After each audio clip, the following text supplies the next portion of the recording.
привет! С вами Валерия. Добро пожаловать в мой волшебный творческий мир. По просьбе моих подписчиков я решила создать вот такие ватные игрушки. С удовольствием выполняю вашу просьбу. Если собачки в кружечке вам понравились, тогда приступаем к работе. Для создания ватной игрушки нам понадобятся следующие материалы.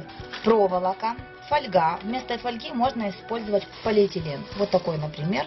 Конечно же, вата. Вата должна быть полосами. Чем ровнее полоски, чем меньше всяких крупинок и добавок в вату, тем она лучше. Клей ПВА или самоварный клейстер. Краски акриловые для росписи. Понадобятся ленты и бусины. Катушечные нитки. Плоскогубцы или круглогубцы. Кисти для работы с клеем и для росписи. Для создания тарелочки можно использовать детскую тарелочку, в которую я выложу вату. А также для основы кружечки я буду использовать или этот горшочек, или сделать самостоятельно основу из пластилина. Ножницы. Приступаем к работе. Сначала мы будем делать тарелочку и кружечку, чтобы, отталкиваясь от этих размеров, делать собачку. Для тарелочки можно использовать такие детские тарелки. Я у дочки, у младшей, одолжила. На такой бутылочке можно сделать сверху вот так вот ватка. Она такая вогнутая. Для кружечки можно взять, например, вот такую часть баночки, отрезать ее. Можно использовать мерный стаканчик от лекарств, вот такой. Можно вот такую основку, тоже она такая чашеобразная, подойдет. Приспособить, придумать можно что угодно, главное, чтобы нам подошла форма. Сначала я сделаю тарелочку. Именно такая вата, которая идет длинными полосами, нам подойдет для работы. Тарелочек я еще никогда не делала, будем экспериментировать. Можно разбавить клей ПВА с водой. Я так всегда и делаю, но в этот раз я решила сварить клейстер. В принципе, я придумала, что сделать. Я буду делать две работы. Одну делать буду клеем ПВА, другую клейстером.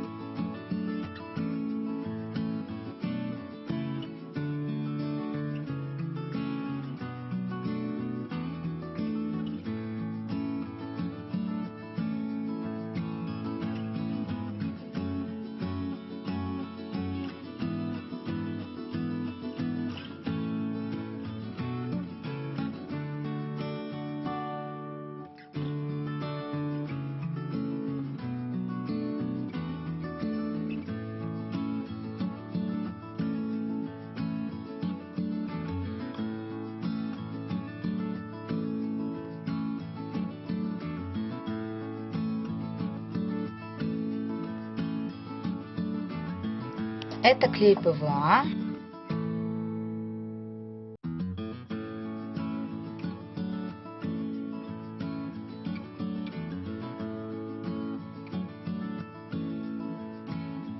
Скажу, что при работе с ватой руки вытирать сразу, потому что вата очень пристает к пальцам, и с ней тогда работать неудобно. Оно все за пальцами тянется. Так, видите, как я накладываю именно пластами и так стараюсь по длине волокон, как вот вата идет.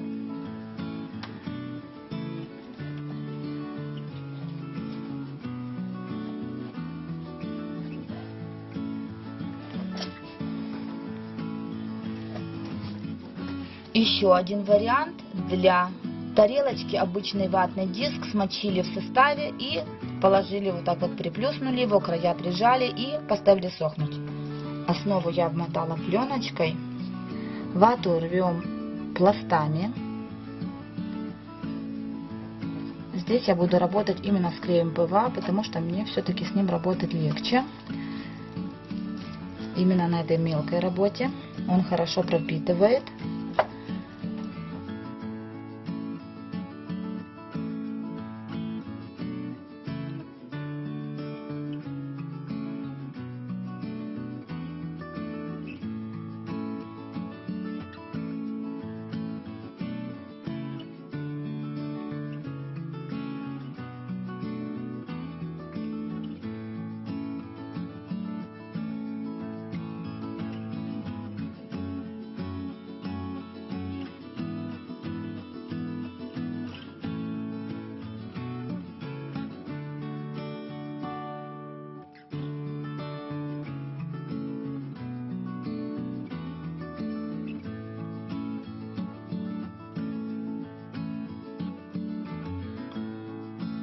Руки обязательно вытирайте, чтобы не было влаги на руках, чтобы они были сухими, чтобы вата за ними не тянулась. Обязательно. Многие из-за этого бросают творчество вот такое, хотя с ватой работать элементарно, но не зная технологий именно, что надо вот вытереть руки, там взять пакетиком, чтобы вата не приставала. Вроде бы это мелочи, но для начинающих они очень и очень важны.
Я взяла основу мерный стаканчик от лекарства и леплю сверху пластилином необходимую мне форму. Донышко подошло, а форму я уже делаю сама, создаю, какая мне нужна. Далее форму лучше положить в холодильник, пусть она немножко, вот этот пластилин размягченный, застынет. Далее этот стаканчик мы обязательно обматываем пленочкой кухонной и кладем в холодильник, чтобы пластилин застыл.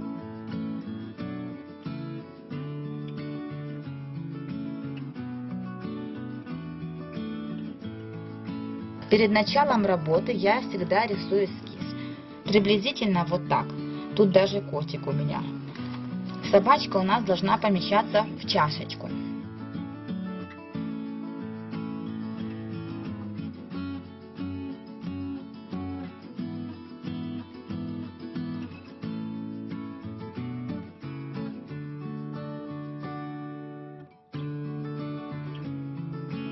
Значит, лапки где-то здесь.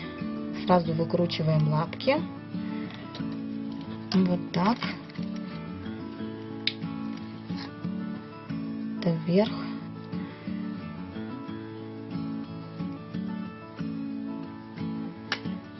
Ушки будем делать позже.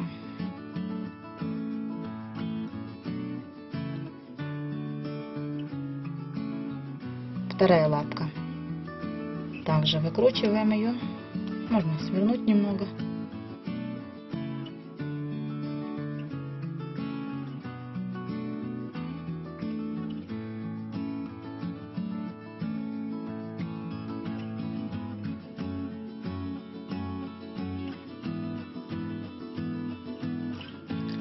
Вот такая основка у нас получилась. Вот она. Это будущая собачка. Вот она сидит в чашечке. Лапки сюда свернула. Это, считайте, еще будет чашечка. Лучше, конечно, уже ее делать на готовой чашечке. Вставлять и примерять, а не на заготовке основы. Ну, приблизительно так. Соответствует вот этому по высоте. Чашечка уже высохла почти, но она слегка еще влажная, но не сильно. Так что эту я штучку убирать не буду, пока она полностью не высохнет, но примерить к собачке можно. Приблизительно они одинаковой величины будут. Значит, вторая заготовочка будет такой же самой.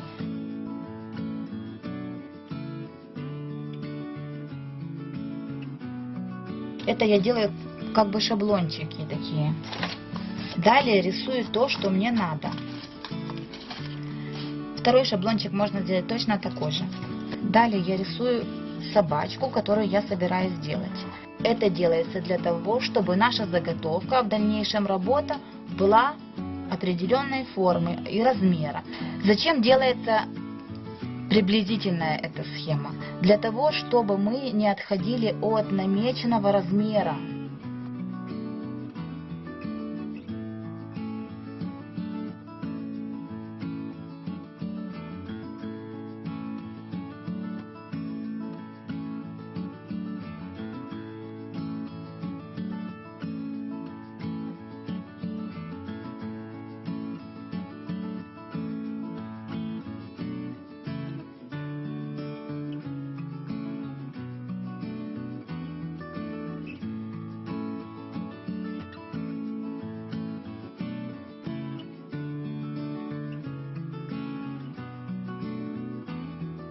Мы не должны в дальнейшем при всей вот этой намотке отклоняться от этих размеров ни в высоту, ни в ширину. Потому что если ширину сделать толще, понятно, не поместится в кружку.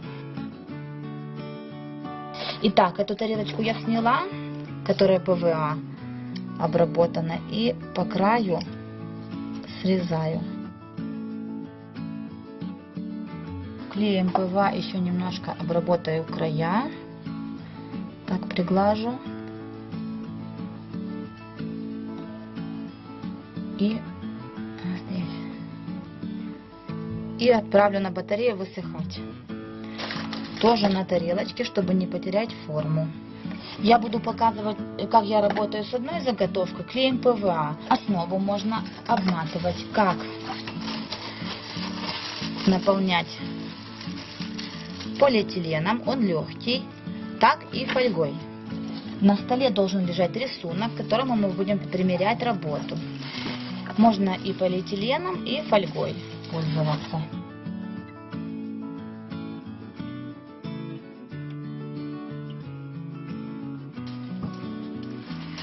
Берем нашу заготовку и примеряем, вставляем, будет нормально. Значит, можно еще объем вниз дополнить. Учитывайте то, что там еще будет вата. Вот. Хорошо, больше делать не надо, потому что там еще будет обмотка ватой и оклеивание ватой. Даже сжать больше. Хорошо.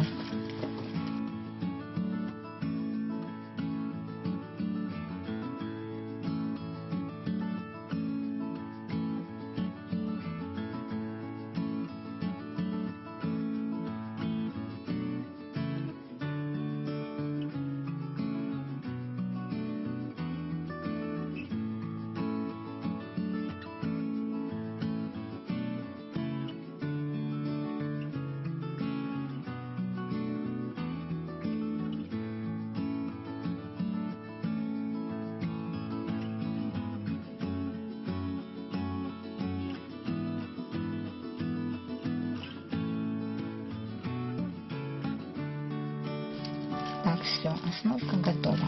Теперь берем вату. Вата должна слоями быть. И окутываем нашу собачку ватой. Так, вот это какие-то вкрапления непонятные убираем. Они нам не нужны.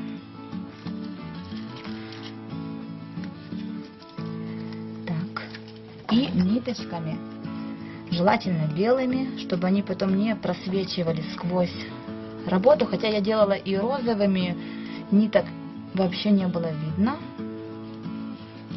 И так мы делаем такую мумию.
Мы не сильно отошли от нашего эскиза.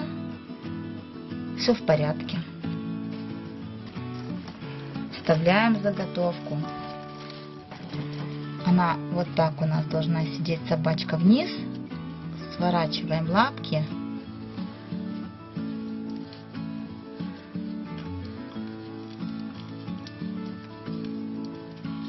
Значит, низ можно потолще сделать. Здесь все оставляем так, как есть. Кружечки еще мы будем обязательно делать ручку. Вот так. Ниже.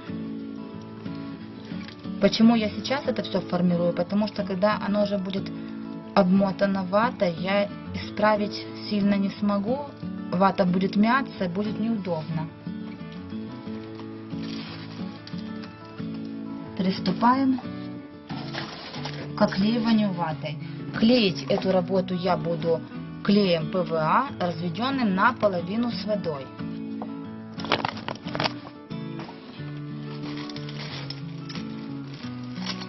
Для удобства уже оклеенную поверхность собачки я буду брать кусочком полиэтилена. Если вы будете оклеенную поверхность держать полиэтиленом, пальцы не будут пачкаться и вата не будет за ними тянуться, что самое главное. Ушки мы будем делать уже после того, как оклеим полностью и собачка высохнет. Отрываем вату полосками и примазываем, заглаживаем на основку.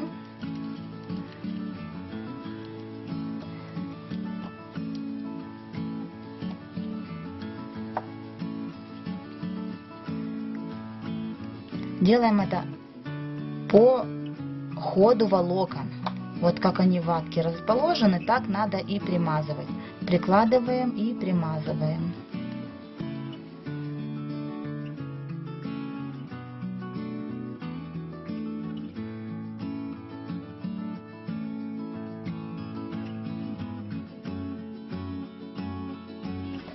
Так поступаем со всей поверхностью. Чтобы нарастить объем, делаем такую кругленькую штучку. Сверху, снизу мазнули, приставили к мордочке, положили.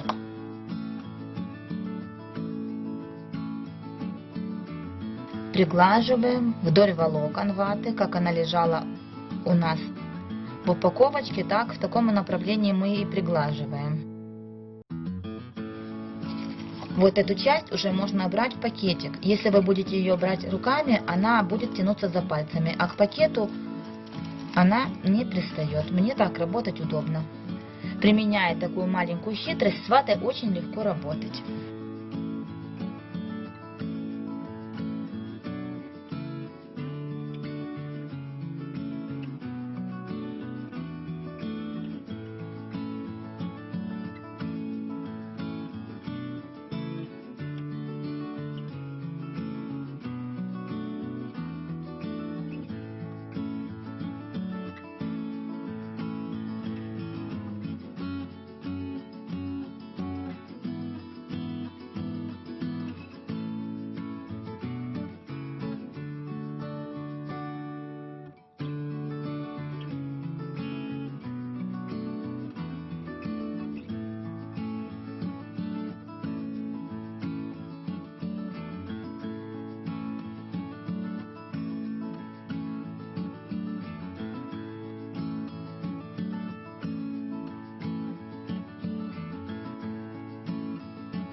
собачонка у нас тельце почти что сформировано. Теперь берем кружечку, вставляем собачку на место, смотрим, как это выглядит все у нас. Внутри можно сформировать небольшие ножки, чтобы работа красивее смотрелась. Приблизительно вот на такой высоте. Одну и вторую тут продавлю и тут продавлю. Так, достаем аккуратненько. Сматываем из ватки вот такие кружочки. Смачиваем в клее с водичкой и приставляем сюда. И второй с другой стороны, второй сюда. Приглаживаем полосочками ваты. Полосочки стараемся отрывать не слишком плотные. Так. Вот так.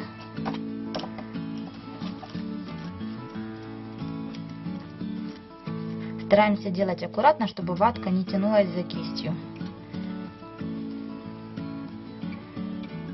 Так. Одна ножка сформирована. Также с другой стороны.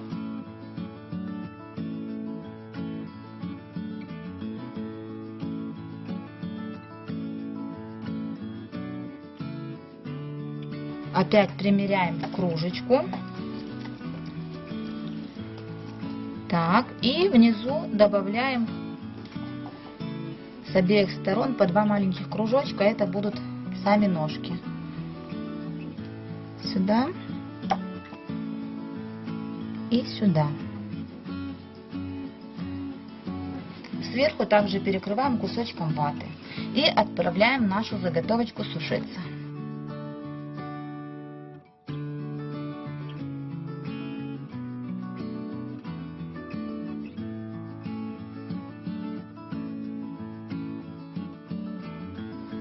Структуру ваты можно выровнять слегка на кружечке такими небольшими кусочками.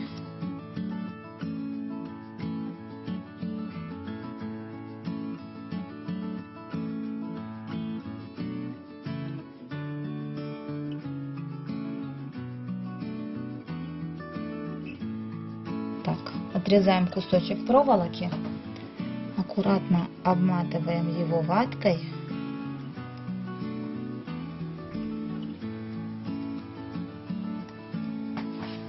Отрываем полосочку, макаем в клей и обматываем дальше.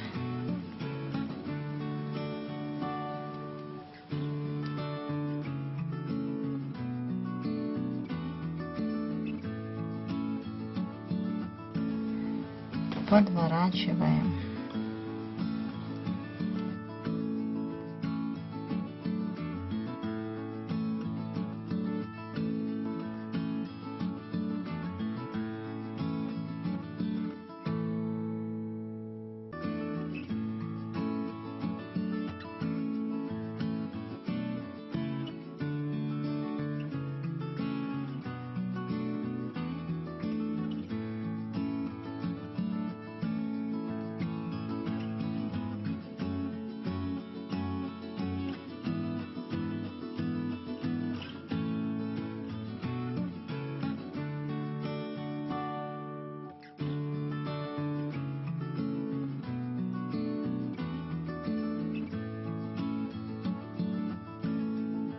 Так как мастер-класс получился слишком длинным, для удобства мне пришлось разделить его на 2 части. В скором времени ожидайте вторую заключительную часть.